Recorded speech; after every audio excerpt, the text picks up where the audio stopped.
Hello, everyone. Welcome back. Thank you for joining us. I'm Steve. And I'm Scott. And together we are Backyard Musings, broadcasting live Apple Valley, California. And we are the Science and Technology Channel. Yes, sir. Whether we're here or in Utah or wherever we are. Are we experts? Absolutely not. No. Not in anything. We're the messengers. Well, at least not me anyway. I've been told I got a comment to up my game on sarcasm. It's not good enough. That's a first. Okay. We'll work on that. We'll work on that. Caffeine may help prevent SUID, sudden infant death syndrome, by reducing oxygen loss in infants, offering a new direction for research. After years of little progress in lowering the national rate of sudden unexpected infant death, which includes sudden infant death syndrome, SIDS, researchers at Rutgers Health have introduced a surprising solution. Caffeine might help protect infants by preventing dangerous drops in oxygen levels that could lead to death. I don't know about giving little babies caffeine. My wife won't even give Cameron won't even let him drink Coke. Well, knowing your son the way I do, he does not need any extra energy. Definitely not. But in a controlled form, it might be good. Yeah, we're gonna find out more, right? This research was published on June 10th, 2025 in the Journal of Perinatology. Would you like to know more? This hypothesis comes at a time when SUID rates have remained steady at about, and this number just is crazy. It's crazy. 3,500 deaths per year for the past 25 years. That's babies gone. Just dying in a crib, waking up from a nap or not waking up from a nap. Man? How does that happen? I don't know. Which is roughly 1 death per 1,000 live births. And I'm not saying it's responsibility of the parents. Not at all. No. I mean, how does this happen in a crib? It's a mystery. Yeah, it's a mystery. Although public education campaigns in the 1990s, such as Back to Sleep, which I don't remember that, and our kids were my youngest son was, beginning of the 90s, was 3. So maybe too old to deal with, because it's usually 1 to 12 months. 1 month to 12 months, I think, is the issue time period. But I remember in the 90s, because Russell and Scotty were just born like 90, 92. So I remember this. Okay.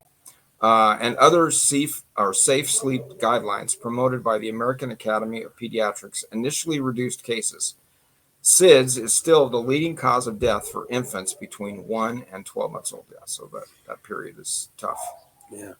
Quote, "We've been concerned about why the rates haven't changed," said Thomas Heggie, a neonatologist at Rutgers. Did I pronounce that right? I don't know. At Rutgers Robert Wood Johnson Medical School, who led the research. Quote, "So we wanted to explore new ways of approaching the challenge. The approach led Heggie and Ostfeld to a striking realization.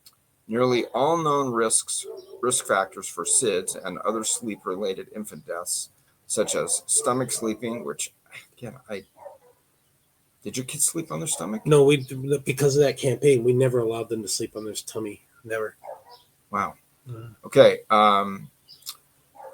Maternal smoking. Yeah, that should be, mothers should not smoke around the babies. Okay. Right. Well, smoking is not good for you at all, but yeah, definitely not when you're pregnant or have a baby. I mean, my wife suffers from secondhand smoke, and because her dad smoked.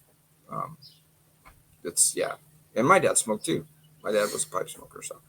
Bed sharing and preterm births. Like bed sharing, like the kids come in. I mean, you got to kick them out.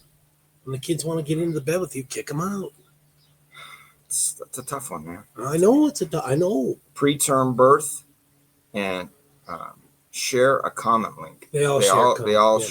All those things. So we talked about, what do we talk about here? Just because we stopped. Yeah. Stomach sleeping, maternal smoking, bed sharing, and preterm birth. All are connected to this. They're all connected to intermittent hypoxia. Is that how I pronounce it? Hypoxia. Yep. Which involves short periods when oxygen levels drop below 80%. Quote, "I wondered what can counter intermittent hypoxia," Heggie said. His answer, caffeine. I would have never thought of that. The connection is not purely theoretical. Neonatologists already use caffeine to treat apnea in premature infants where it acts as a respiratory stimulant. So apnea is where you stop breathing and then you kind of catch yourself like that. Right. The drug has a strong safety record in babies, showing minimal side effects even at high doses. What makes caffeine especially interesting as a possible preventative measure is the way infants process it. While adults metabolize caffeine in about 4 hours, newborns can take up to 100 hours. In infants, caffeine stays in the body for weeks instead of hours. That's interesting. That is. This unique metabolism might explain a long-standing puzzle: why SIDS peaks between 2 and 4 months of age. As infants mature, they begin metabolizing caffeine more quickly. The researchers suggest caffeine consumed during pregnancy or passed through breast milk might provide early protection that wanes as metabolism speeds up. That's interesting.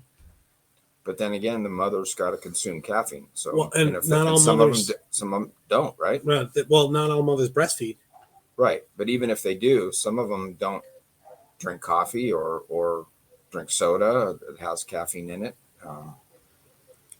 Normally there's very little pharmaceuticals or anything you take during that period of time, right? Right. You're very careful. Yeah. So the theory also could explain why breastfeeding appears to protect against SIDS.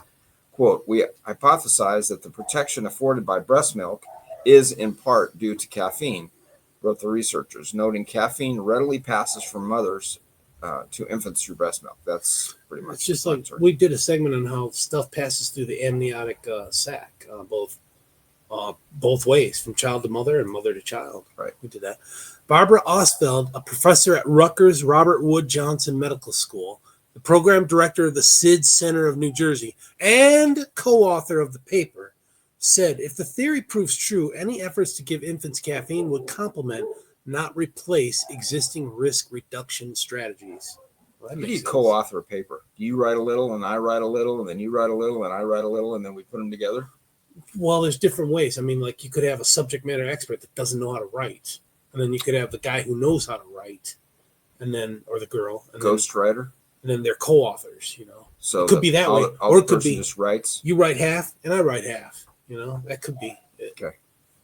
Quote, the idea isn't that caffeine will replace risk reduction behaviors, Ostfeld said. Quote, a baby dying from accidental suffocation, one component of SUID, is not likely to have benefited from caffeine, but would have from such safe sleep practices as the elimination of pillows and other loose bedding from the infant's sleep environment. Again, how can you sleep without a pillow? Well, I guess as a baby, our kids really always had matter. pillows. Yeah. Pillows and blankets. Well, after they get a certain age, you've got a pillow in there, but before that, you don't. Yeah, I don't remember that. I remember. You don't remember coming out of the womb? No. I'm talking about when I don't remember that part. Screaming. I'm talking about when we had our kid, we had our two sons, and that, I mean, and there was a lot of that stuff that they don't recommend that we did. Ooh, so that explains a lot. How